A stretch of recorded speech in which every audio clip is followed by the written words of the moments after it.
आज तक वैसे ही टीआरपी में बहुत नीचे जा चुका है और सुधीर चौधरी ने तो लगभग तय कर लिया है कि आज तक का बेड़ा गर्क करेंगे। क्रिकेट को रिजर्वेशन से जोड़ने पर सुधीर चौधरी की सबसे ज़्यादा आलोचना हो रही है, जबकि ये भी सही है कि आज के डेट में टीम में 6 खिलाड़ी सिर्फ ओबीसी हैं, किसान कम्युनिटी से हैं, जो मैच जीत दिला रहे हैं। मोहम्मद शमी अंसारी हैं, जुलाहा समाज से हैं, ओबीसी मुस्लिम। जसप्रीत बुमराह बढ़ई हैं, ओबीसी रामघरिया सिख। मोहम्मद सिराज कॉटन काडर, ओबीसी मुस्लिम। Surya Kumar Yadav Ahir, OBC. Kuldeep Yadav Ahir, OBC. Shubman Gill Jat Sikh, OBC. यहाँ तक कि केएल राहुल भी लिंगायत कम्युनिटी से आते हैं। सवाल है कि सुधीर चौधरी आरक्षण का विरोध क्यों कर रहा है, और क्या अगर आज तक का ये स्टैंड है सुधीर चौधरी आरक्षण विरोधी है तो बहुजन समाज को खुलकर विरोध करना चाहिए। सोचिए, जो आदमी बाबा साहेब के संवैधानिक प्रावधानों का विरोध करे उसके बारे में आप अंदाजा लगा सकते हैं। तो पूरा का पूरा देश सुधीर चौधरी से खफा है, नाराज, और इसकी कीमत आज तक को चुकानी पड़ेगी और उसकी रेटिंग और गिरेगी। नमस्कार, मैं शंभू कुमार सिंह और आप देख रहे हैं नेशनल दस्तक। तो भारत वर्ल्ड कप के फाइनल में पहुंच चुका है। संडे को वर्ल्ड कप का फाइनल है, लेकिन सुधीर चौधरी अब घिर गए हैं और जिस तरह से सुधीर चौधरी ने रिजर्वेशन को मैच से जोड़ा है, लोग खफा हैं। जबकि मैं पहले ही बता दूं, भारतीय टीम में भले रिजर्वेशन ना हो, मीडिया में रिजर्वेशन की ज़रूरत है। इंडियन टीम में भी रिजर्वेशन हो, जैसे साउथ अफ्रीका में है। और ये भी बात सही है कि पहली बार टीम इतनी डाइवर्स है और इसीलिए टीम इंडिया को जीत मिल रही है। इसमें किसी को कोई शक हो तो ज़रूर बताइए। और सोचिए, सुधीर चौधरी को अगर बहुजन SC ST OBC के लोगों ने टीवी देखना बंद कर दिया तो इनका पत्ता कटना तय है। ये तस्वीरें सोशल मीडिया पर बहुत ज़्यादा वायरल है। मध्य प्रदेश के मुरैना में है, जहाँ शेड्यूल कास्ट लोगों को वोट नहीं डालने दिया गया। तो सोचिए, EVM के ज़माने में भी वोट गिराने के लिए जातिवाद चरम पर, लेकिन सुधीर चौधरी कभी नहीं बोलेगा जातिवाद के खिलाफ।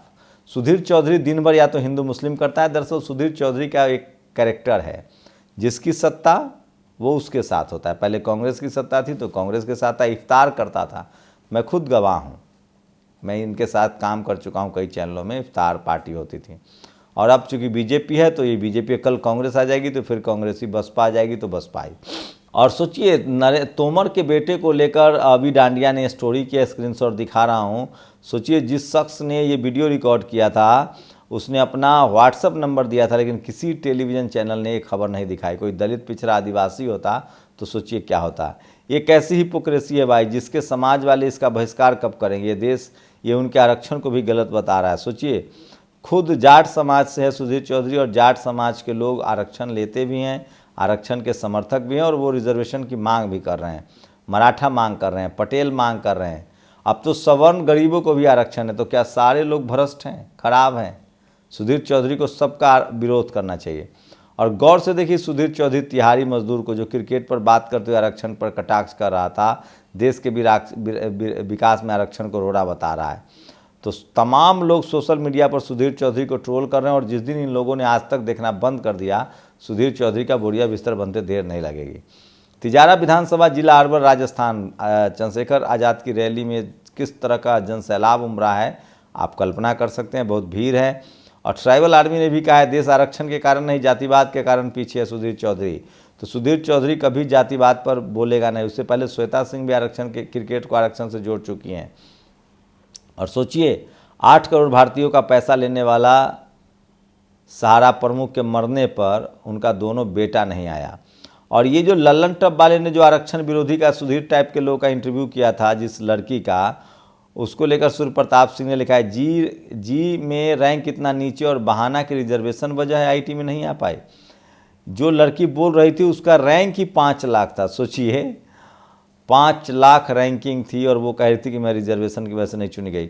महुआ मोइत्रा एक बार फिर से फंस गई है। और सोनकर साहब, जो बीजेपी के भले सांसद हों, विनोद सोनकर, लेकिन वो बहुजन समाज से हैं और किस तरह से उनका अपमान किया, ये भी सोशल मीडिया पर वायरल खबरें हैं। हम वीडियो नहीं लगा सकते हैं, लेकिन सच्चाई। और ये है हर्षवर्धन त्रिपाठी, ये खुद को पत्रकार कहता है। जब भी शख्स टीवी पर देखे, टीवी बंद कर दीजिए। टीवी तो पहले देखिए ही नहीं। अच्छा है कि क्रिकेट टीम में खिलाड़ियों को आरक्षण से नहीं, योग्यता से चुना जाता है। शुभ रात्रि। सोचिए, जो पूरे मतलब जिसकी 7 पुश्तों ने जाति के नाम पर मलाई खाई है, वो रिजर्वेशन को, बाबा साहेब के प्रावधानों को गलत कह रहा है। और इसलिए मैं कह रहा हूँ कि पत्रकारिता वो अंतिम किला है जहाँ रिजर्वेशन, आरक्षण तो पत्रकारिता भी नहीं है, उसमें आप सब ने कौन सा पहला स्थान हासिल कर लिया? दीपक कुमार पांडे ने जवाब दिया है, आरक्षण आप जैसों की मानसिकता से एक वर्ग के प्रतिनिधित्व को बचाने के लिए प्रावधान में लाया गया है। खुद दीपक पांडे ने जो जवाब दिया है सो आप कल्पना कीजिए, और ये सोशल मीडिया पर सबसे ज़्यादा वायरल है। जब आरक्षण नहीं था, मुंह से पैदा होने वाले ब्राह्मणों का ज्ञान पर फुल कब्जा था। वहाँ से पैदा होने वाले क्षत्रिय ही लड़ते थे और सिर्फ बैच बिजनेस करते थे। तब भारत 700 साल गुलाम रहा। शुक्र है कि अब आरक्षण है, हम अब विश्व महाशक्ति बनने की ओर बढ़ रहे हैं। क्रिकेट में भी IPL के बाद खूब जातीय विविधता है। बॉलिंग तो पूरी तरह OBC लोग संभाल रहे हैं, बढ़ई, अहीर, जुलाहा, मंसूरी। तो ये बात इन जातिवादियों को नहीं समझ में आएगी, इनको पेट में दर्द हो रहा है।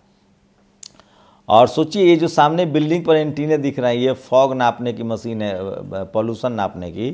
तो गाज़ियाबाद में, लोनी कस्बे में, गाज़ियाबाद में जहाँ मशीन लगी हुई ना, वहीं जो है स्मॉग मशीन लगा दी गई ताकि आंकड़ा ही गलत है। तो सोचिए कितने शातिर लोग होते हैं ये लोग। और ये तस्वीरें, यही वो सुधीर चौधरी है, देखिए, प्रधानमंत्री के साथ नतमस्तक। तो इनसे आप पत्रकारिता की तो उम्मीद ही नहीं कर सकते हैं ये लोग। दरअसल ये लोग सत्ता के पूत हैं। और किसानों के लिए खाद चीन से आ रही है, किसानों के लिए खाद चीन से आ रही है। बोरे पर फोटो मोदी जी की लगी है, पर असली खबर इफ्को के बारे के इस बोरे के पीछे छुपी है। इफ्को के MD US अवस्थी, नाम ध्यान दीजिएगा, US अवस्थी। अगर मामूली आदमी होते तो जेल में होते। करोड़ों रुपए के आयात घपले में CBI और ED ने अवस्थी पर मुकदमा दर्ज किए हैं और अवस्थी जी ठाठ से मंत्री जी के साथ मंच पर हैं। अवस्थी जी की तस्वीर CBI और ED के मुकदमे। सोचिए, अवस्थी जी कह रहा है दीपक शर्मा। तो बताइए इनकी जाति क्या है? और दिल्ली का सर्जरी स्कैम, MBBS डॉक्टर की रिसेप्शनिस्ट बीवी करती थी ऑपरेशन। ये अग्रवाल हॉस्पिटल का है, जहाँ ऑपरेशन ही गरीबों का नकली डॉक्टर करता था। आप सोचिए क्या क्या चल रहा है। और 9,300 रुपये किराया है। अगर आप अगर मुंबई से पटना जा रहे हैं तो सेकेंड ईयर का, फर्स्ट ईयर का पता नहीं। तो सोशल मीडिया पर ये तमाम बड़ी खबरें हैं। और छठ में जिस तरह की दिक्कतें हो रही है, रेल मंत्री ने कह दिया कि नहीं सब चंगा है। तो मान लीजिए सब चंगा है, नहीं मानिएगा तो मांग करिएगा कुछ नहीं। TV अखबार आपके साथ है नहीं, और पहले वाली बात है नहीं कि आपके साथ कोई विरोध प्रदर्शन में आ जाएगा। तो अब तो सत्ता से सवाल पूछना मतलब देशद्रोह है। खाद चीन से आई है, गौतम भाई। सोचिए किस तरह से मोदी जी के फोटो लगा है। जब चीन से निर्यात हुआ है तो इसमें मेड इन इंडिया वाली बात कौन सी है? तो ये भी सोशल मीडिया पर वायरल खबर है। और आत्मनिर्भरता लाना तो बस एक बहाना था, असल मकसद तो बस फोटो छपवाना था। तो प्रधानमंत्री खाद पर भी प्रचार कर रहे हैं, लेकिन बोरी की जो वजन है वो 45 किलो कर दिया गया। और हमास नेता ओसामा हमदान, दुश्मन फौज ने ही हथियारों से भरे डब्बे अल-शिफा हॉस्पिटल में लाई थी। सोचिए, अब इजराइल अलग थलग पड़ गया है तो वो डैमेज कंट्रोल में जुटा है। और जो अल-शिफा हॉस्पिटल में हथियार दिखाए जा रहे हैं, हमास का कहना है कि वो खुद वहाँ की सेना ने ही रखे थे, इजरायली सेना ने। यहूदी अपनी नाकामी छुपा रहे हैं, बल्कि हकीकत इसके लिए बिल्कुल उलट है। मुजाहिदीन आवाम को कभी भी ढाल के तौर पर इस्तेमाल करते हैं। तो सोचिए, सबसे बड़ी खबर है जो सोशल मीडिया पर आज वायरल है। अल-शिफा अस्पताल की पोल पूरी तरह से जो है खुल गई है। और लगातार इजराइल पर अब फिलिस्तीन, हमास, हिजबुल्लाह के हमले तेज हो रहे हैं, जो सोशल मीडिया पर वायरल है। तो आज की वो तमाम खबरें थी जो सोशल मीडिया पर वायरल है। और 5 राज्यों के चुनावी नतीजे 3 दिसंबर को आएंगे। आज 2 राज्यों में चुनाव लगभग फिनिश हो गया है। 3 राज्यों में, मिज़ोरम, छत्तीसगढ़ और मध्य प्रदेश। अब 25 को वोटिंग होगी राजस्थान में, 30 को तेलंगाना में, 3 को नतीजे आएंगे। बम्पर वोटिंग हुई है मध्य प्रदेश में, और जानकार बता रहे हैं कि बीजेपी की मुश्किलें बढ़ रही है। शुक्रिया। नेशनल दस्तक की आपसे गुजारिश है कि अगर इसको बचाना चाहते हैं तो नेशनल दस्तक को सब्सक्राइब करने के लिए रेड कलर के सब्सक्राइब बटन को दबाएं, फिर बेल आइकन की घंटी दबाएं। नेशनल दस्तक को बचाने के लिए बहुत जरूरी है कि हर खबर को शेयर करें, लाइक करें, कमेंट जरूर करें।